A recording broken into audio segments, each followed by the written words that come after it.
guys,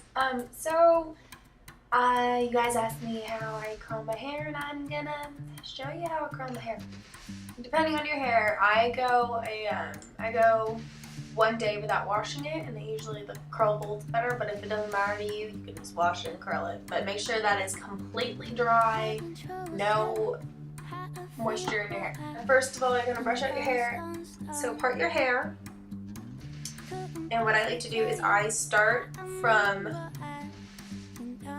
here, like middle of my head, work my way down the frame of my face, and once I do that, I go back and all the way around. After you've brushed your hair out the first time, I'd set the brush down, don't touch it anymore, because I've learned that the more you brush it and the more strategically placed the curls are, they don't look as good. I like to make it look more natural, so I don't section my hair off at all. I just kind of am picking up pieces and curling it. I use my Conair Instant Heat. I think it's a ½ inch. I don't know. It's a tiny one, but it's not the tiniest, I think. Maybe it is the tiniest. I don't know. So I usually start with the hair my bangs are growing out. And so if you have long bangs, you just curl your bangs first. And I don't start right at the root. I start kind of in the middle, right where you get, ooh, I'm just gonna burn myself. Right where your, not your middle, but on the side. Okay. So I put the curling iron behind the hair, and then I wrap it. And you want to get all the way to the very ends of your hair. And then to know when it's done, you kind of tap the hair, and if it's warm or hot, it all depends on how loose you want the curls. I left it on kind of for a long time. It turns out kind of like that. Then what I do is from the bangs, I go underneath the bangs, this section right here. And I do the same thing. I go behind, wrap it around. And once you get used to the head, get used to it, you don't have to tap your hair anymore.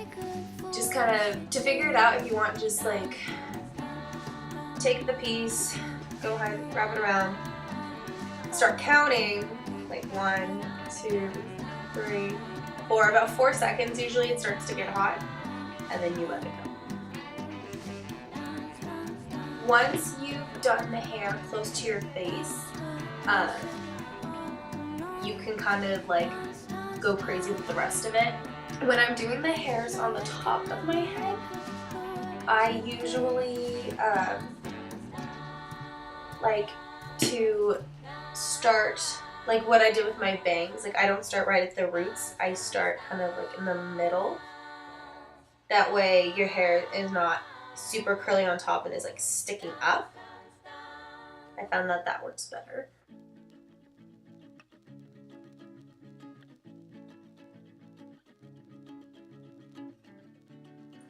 Don't grab the same size sections, because I found that looks really unnatural, I guess the word would be. Cradle me, I'll cradle you. What I do for the back is I grab sections like this. So I grab sections this kind of thick. Actually, the back doesn't really matter. And then I'm gonna go behind, just curl it like I normally do, but I normally pick the pieces up, and I get them pretty close to the root, because if you don't, it's kind of silly. So I do these kind of quick because they usually don't matter as much. Kisses divine.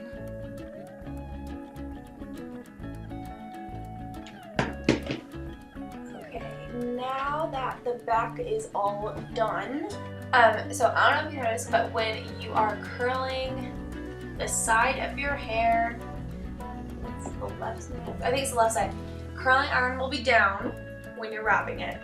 when you're doing the back, it'll be up when you're wrapping it. And on the right side, it'll be down, straight, up. I don't know why, but that's just how I do it, and that's how it works. Still go behind, wrap around, but you're gonna have the iron facing outward.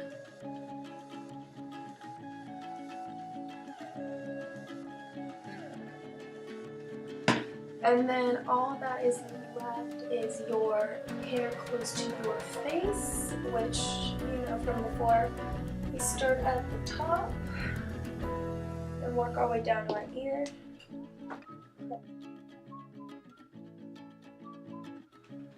And you are done. So what I do is I flip my head over, shake it, tug at the roots a little, make it a little more like boo, and then it usually turns out like this. So yeah, that's my tutorial. So thanks for watching, guys.